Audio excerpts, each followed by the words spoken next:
Hello everyone, welcome to Naira study. आप सब कैसे हैं? आई होप कि आप सभी अच्छे होंगे और अपनी स्टडी को कंटिन्यू कर रहे होंगे। फ्रेंड्स, आज के वीडियो लेक्चर में हम बात करने वाले हैं जो आपका सेमेस्टर थर्ड सेमेस्टर हो जाता है, उसमें जो सब्जेक्ट सामाजिक अध्ययन है इसके क्वेश्चंस को कंटिन्यू करेंगे। इसमें लघुत्तरीय टाइप क्वेश्चंस को कंटिन्यू करेंगे। इससे पहले की वीडियोज में बहुविकल्पीय टाइप क्वेश्चंस की सीरीज को कंटिन्यू कर चुके हैं, अति लघुत्तरीय टाइप क्वेश्चंस की सीरीज को कंटिन्यू कर चुके हैं। अब हम लोग लघुत्तरीय टाइप क्वेश्चंस की सीरीज को कंटिन्यू कर रहे हैं। चैनल पर अभी विजिट किया है तो चैनल को सब्सक्राइब कर ले और बेल आइकन को भी जरूर प्रेस कर ले, जिससे आपके पास नोटिफिकेशन पहुंच पाए और आप लोग वीडियो को देख पाए और बेनिफिट उठा पाए। तो फ्रेंड्स, चलते हैं आज की सीरीज का फर्स्ट नंबर क्वेश्चन देख लेते हैं। चलिए स्टार्ट करते हैं आज का फर्स्ट नंबर का क्वेश्चन हो जाता है, उत्तरी अमेरिका महाद्वीप का सामान्य परिचय दीजिए। तो उत्तरी अमेरिका विश्व का तीसरा बड़ा महाद्वीप है। उत्तरी अमेरिका की खोज कोलंबस द्वारा की गई थी। किसके द्वारा की गई थी? तो कोलंबस के द्वारा। और उत्तरी अमेरिका का क्षेत्रफल 2,42,55,000 वर्ग किलोमीटर हो जाता है। उसके बाद है 100 डिग्री पश्चिमी देशांतर रेखा इसी महाद्वीप से गुजरती है। उत्तरी अमेरिका का उच्च पर्वत शिखर माउंट मैकिनले अलास्का है। अमेरिका तथा दक्षिणी अमेरिका को जोड़ने वाली नहर पनामा नहर है। और उत्तरी अमेरिका में शीतोष्ण घास के मैदान को प्रेरी कहते हैं। किसको प्रेरी कहते हैं? तो उत्तरी अमेरिका में शीतोष्ण घास के मैदान को। यहाँ का सबसे बड़ा बंदरगाह न्यूयॉर्क हो जाता है। जनसंख्या की दृष्टि से उत्तरी अमेरिका का सबसे बड़ा नगर मैक्सिको सिटी है। और कनाडा का बफेलो नेशनल पार्क सबसे बड़ा पार्क हो जाता है। ठीक है, अब क्वेश्चन देख लेते हैं, प्रत्यक्ष कर तथा अप्रत्यक्ष कर में अंतर बताएं। तो प्रत्यक्ष कर तथा अप्रत्यक्ष कर में अंतर हो जाते हैं, ये कर न्याय संगत होता है। कौन सा? तो प्रत्यक्ष कर कैसा होता है? न्याय संगत होता है। अप्रत्यक्ष कर कैसा होता है? तो न्याय संगत नहीं होता है। प्रत्यक्ष कर, इस कर का दबाव उसी व्यक्ति पर होता है जिस पर ये लगाया जाता है। और अप्रत्यक्ष कर का ये होता है मामला कि दूसरे व्यक्ति पर होता है दबाव। और प्रत्यक्ष कर, इन करों का भुगतान करदाता सीधे राजकोष में जमा करता है। और अप्रत्यक्ष कर वस्तुओं पर लगाया जाता है, अतः इसका भुगतान सीधे राजकोष में नहीं हो पाता। और 4 नंबर पे हो जाता है, जैसे उदाहरण देख लेते हैं, आयकर, निगम कर ये हो जाते हैं। और अप्रत्यक्ष कर में कौन कौन से आते हैं? तो मनोरंजन कर, व्यापार कर, उत्पादन कर आदि। तो क्वेश्चन इस तरह के भी बनते हैं कि प्रत्यक्ष कर कौन सा है, तो एक ऑप्शन दे दिया और अप्रत्यक्ष कर के 3 ऑप्शन डाल दिए, तो आपको उसमें से छांटना रहेगा। तो जब आपको पता है कि आय कर, निगम कर ये प्रत्यक्ष कर हो जाते हैं और अप्रत्यक्ष कर मनोरंजन कर, व्यापार कर, उत्पाद कर ये सभी हो जाते हैं, तो फिर कोई दिक्कत नहीं होने वाली है। उसके बाद क्वेश्चन है, भारत के बैंकों के राष्ट्रीयकरण के उद्देश्य बताइए। तो और अथवा करके क्वेश्चन है, आधुनिक अर्थव्यवस्था में बैंक का महत्व लिखिए। तो देख लेते हैं, भारत में बैंकों के राष्ट्रीयकरण के उद्देश्य, ग्रामीण क्षेत्रों में बैंकिंग सुविधाओं का विस्तार करना, बैंकों की ऋण नीति के दोषों को दूर करना, समाजवादी समाज की स्थापना करना, कृषि तथा लघु उद्योग व निर्यात हेतु पर्याप्त साख सुविधाओं का विस्तार करना, जनसाधारण को साख सुविधाएं उपलब्ध करानी, जमा राशि का राष्ट्रीय विकास एवं विषमताओं की समाप्ति हेतु उपयोग करना, समाज के निर्बल लोगों को सामाजिक न्याय प्रदान करना। इस तरह से हो जाता है। क्वेश्चन की तरफ चलते हैं, बैंक किसे कहते हैं? बैंक के प्रकार बताइए। बैंक जिस संस्था द्वारा धन का आदान प्रदान करने का कार्य किया जाता है उसे बैंक कहते हैं। शेयर्स के अनुसार बैंक वह संस्था है जिसमें ऋणों को अन्य व्यक्तियों के आपसी ऋणों के भुगतान के लिए विस्तृत रूप से स्वीकार किया जाता है। बैंक के प्रकार, कार्य के आधार पर बैंक निम्नलिखित प्रकार के होते हैं। कृषि बैंक, यह बैंक भारत के लोगों को कृषि से संबंधित आवश्यकताओं की पूर्ति हेतु ऋण प्रदान करता है, जैसे सरकारी बैंक, नाबार्ड आदि। औद्योगिक बैंक, यह बैंक उद्योगों और व्यवसाय के उद्योगपतियों को दीर्घकालीन ऋणों की जरूरतों की पूर्ति करता है। उदाहरण औद्योगिक विकास बैंक, औद्योगिक वित्त निगम आदि हो जाते हैं। विदेशी विनिमय बैंक, ये बैंक विदेशी विनिमय का व्यवसाय करता है। ये विदेशी मुद्रा का लेन देन करते हैं, यथा national city bank, bank of America, chartered bank of London आदि। केंद्रीय बैंक भारत का राष्ट्रीय बैंक होता है। भारतीय रिजर्व बैंक हमारे देश का केंद्रीय बैंक है। व्यापारिक बैंक, ये बैंक व्यापारियों के विकास में महत्वपूर्ण भूमिका का वहन करती है। उसके बाद हो जाता है संघ सूची, राज्य सूची तथा समवर्ती सूची के विभिन्न विषयों को बताएं। तो संघ सूची, इस सूची में 98 विषय शामिल है। रक्षा, विदेशी मामले, जनगणना, डाक एवं तार, टेलीफोन आदि विषय। राज्य सूची में उन विषयों को सम्मिलित किया गया है जो स्थानीय महत्व के हैं तथा जिन पर कानून बनाने का एकमात्र अधिकार राज्य विधानमंडल को है, लेकिन कुछ विशेष परिस्थितियों में संसद भी इस विषय पर कानून बना सकती है। इस सूची में शामिल विषयों की संख्या 59 है, जिसमें प्रमुख हैं लोक सेवा, कृषि, वन, कारागार, भू राजस्व, लोक व्यवस्था, पुलिस, लोक स्वास्थ्य, स्थानीय शासन, क्रय विक्रय एवं सिंचाई आदि। समवर्ती सूची में सम्मिलित विषयों पर संसद तथा राज्य विधानमंडल दोनों द्वारा कानून बनाया जाता है। यदि दोनों कानूनों में विरोध है तो संसद द्वारा निर्मित कानून लागू होगा। इनमें 59 विषयों को शामिल किया गया है। इसमें प्रमुख है शिक्षा, आर्थिक एवं सामाजिक योजना, राष्ट्रपति जलमार्ग, परिवार नियोजन, जनसंख्या नियंत्रण, समाचार पत्र, कारखाना आदि हो जाते हैं। क्वेश्चन देख लेते हैं। लोक अदालत पर संक्षेप में टिप्पणी लिखिए। भारत के लगभग समस्त जिलों में स्थायी तथा सतत लोक अदालत स्थापित किए गए हैं। लोक अदालत कानूनी विवादों के मैत्रीपूर्ण समझौते हेतु वैधानिक मंच है। विधिक सेवा प्राधिकरण अधिनियम 1987 संशोधन 2002 द्वारा लोक उपयोगी सेवाओं के विवादों के संबंध में मुकदमेबाजी, पूर्व सुलह एवं निर्धारण के लिए स्थायी लोक अदालतों की स्थापना हेतु प्रावधान करता है। ऐसे फौजदारी विवादों को छोड़कर जिनमें समझौता नहीं किया जा सकता, दीवानी, फौजदारी, राज्य अदालतों में लंबित सभी कानूनी विवाद मैत्रीपूर्ण समझौते के लिए लोक अदालत में लाए जा सकते हैं। नेक्स्ट क्वेश्चन की तरफ चलते हैं। लाइक सब्सक्राइब आप तो कर ही देंगे, ये तो हमें कहने की ज़रूरत ही नहीं रहती है, क्योंकि सब्सक्राइब जब आप करेंगे तभी आपके पास नोटिफिकेशन पहुंचेगा, है ना, तो आपके लिए मस्ट हो जाता है। 11वीं पंचवर्षीय योजना के प्रमुख बिंदुओं को बताइए। तो 11वीं पंचवर्षीय योजना 1 अप्रैल 2007 से शुरू हो गई।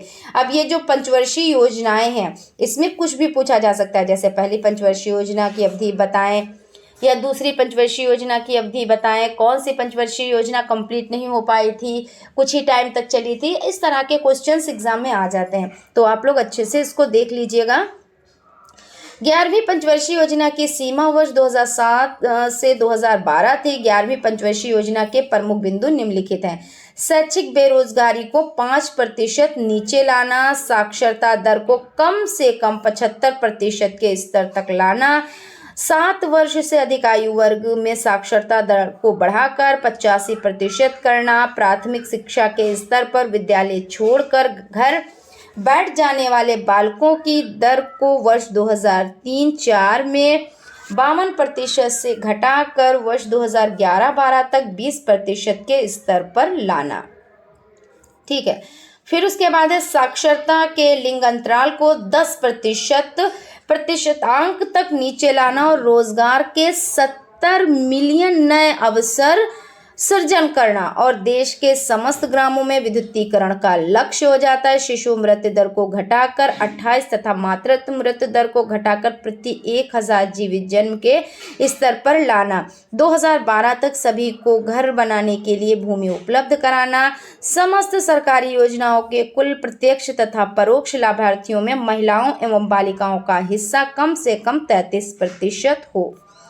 वन एवं पेड़ों के अंतर्गत क्षेत्रफल में 5% की वृद्धि करना और कुल प्रजनता को 2.1 तक नीचे लाना।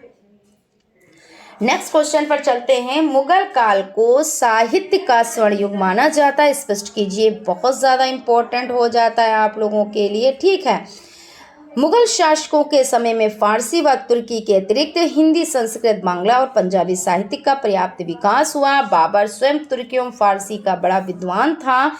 हुमायूं भी साहित्य में रुचि रखता था। अकबर के शासनकाल में साहित्यिक उन्नति हुई, जिसमें फारसी एवं तुर्की साहित्य सबसे आगे थे। इसी प्रकार जहांगीर, शाहजहां और औरंगजेब के शासनकाल में भी साहित्य का पर्याप्त विकास हुआ। कवियों और लेखकों ने रचनाधर्मिता का पालन किया और शासकों ने उनको आश्रय और प्रोत्साहन प्रदान किया।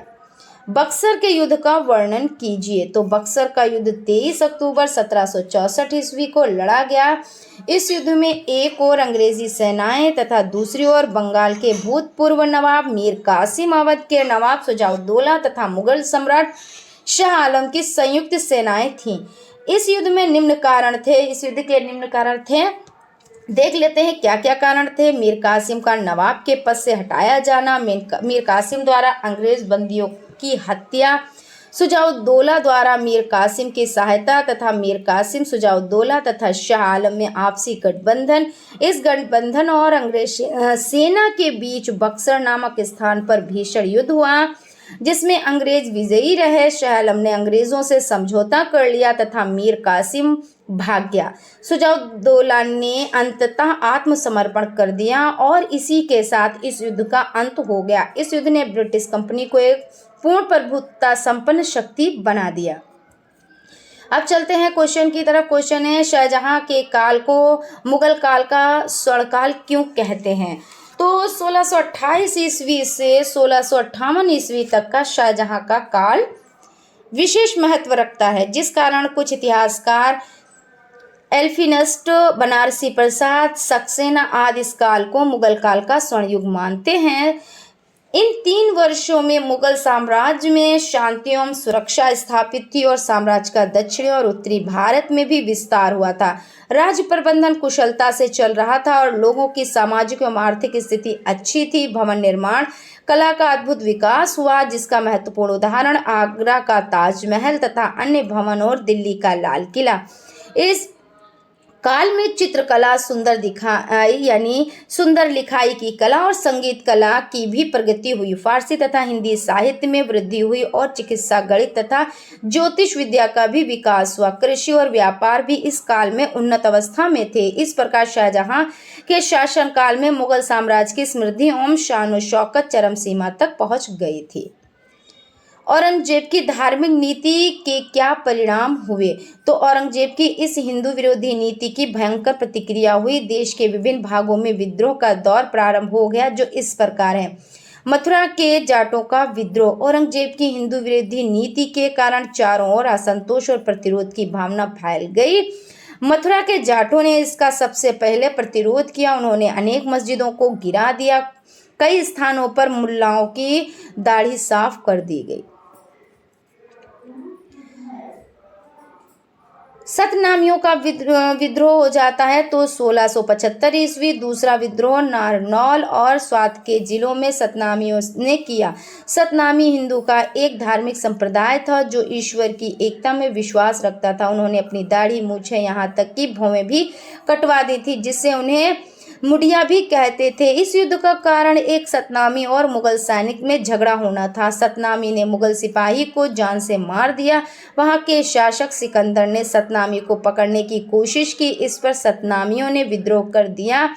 नारनौल का फौजदार भी सतनामियों के विद्रोह को न दबा सका। आखिर औरंगजेब ने रतनदास खां के नेतृत्व में एक सेना भेजी, जिसमें भारी संख्या में सतनामी मारे गए। अब देख लेते हैं सिखों के साथ संबंध कैसे थे। तो इस काल में औरंगजेब का सिखों के साथ भी भयंकर संघर्ष हुआ। उस काल में सिख धर्म के अंतिम 3 गुरु थे। औरंगजेब ने सिख गुरुद्वारों को नष्ट करने और मनसबों के लिए धन इकट्ठा करने वाले शिष्यों को नगर से बाहर निकालने की आज्ञा दी।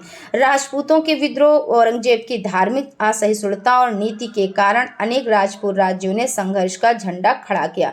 औरंगजेब को राजपूतों से भयंकर युद्ध करने पड़े। पानीपत के तृतीय युद्ध में मराठों की पराजय के कारणों का उल्लेख कीजिए। तो पानीपत के तृतीय युद्ध में मराठों की पराजय के कारण अब्दाली की सेना की संख्या का अधिक होना। अब्दाली की सेना की संख्या मराठों की सेना से कहीं अधिक थी। इतिहासकार सैयदुनाथ सरकार के अनुसार अब्दाली की सेना में 70,000 सैनिक थे और मराठों की सेना में 45,000 सैनिक थे। रसद सामग्री अहमद शाह अब्दाली को दिल्ली प्रदेश तथा दोआब से रसद सामग्री पर्याप्त मात्रा में मिलती रही, क्योंकि इन प्रदेशों पर अहमद शाह अब्दाली का कब्जा था। किंतु इसके विपरीत मराठों को रसद सामग्री कहीं से प्राप्त नहीं हुई। उन्हें लगभग 2 महीने भूखों मरना पड़ा, अतः बाध्य होकर उन्हें युद्ध में कूदना पड़ा।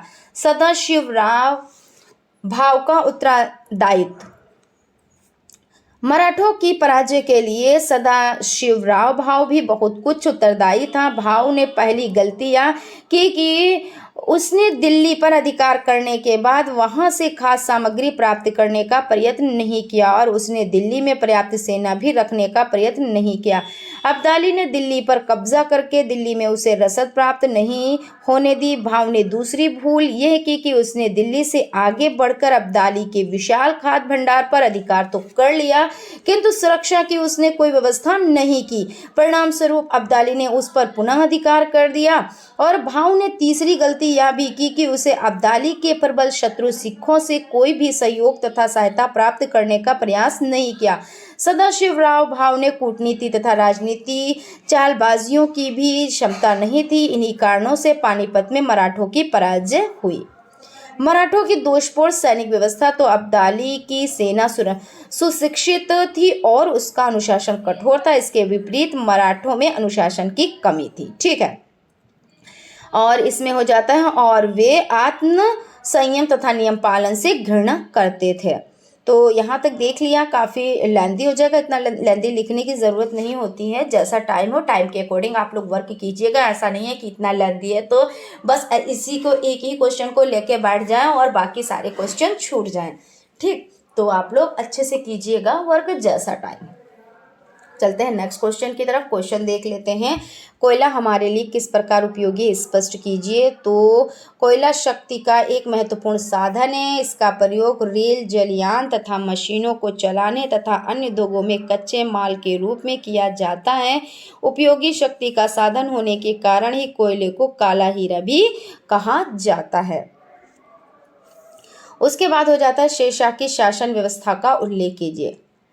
तो शेरशाह के राजस्व का सिद्धांत और प्रशासन शासन की सुविधा के लिए महत्वपूर्ण साम्राज्य 43 इकाइयों सरकारों में विभक्त था। इसमें से प्रत्येक पुनः कई परगनों में विभाजित था। परगने में एक शिकदारान, एक कोषाध्यक्ष, एक एवं हिसाब रखने के लिए हिंदू एवं एक फारसी लेखक होते थे।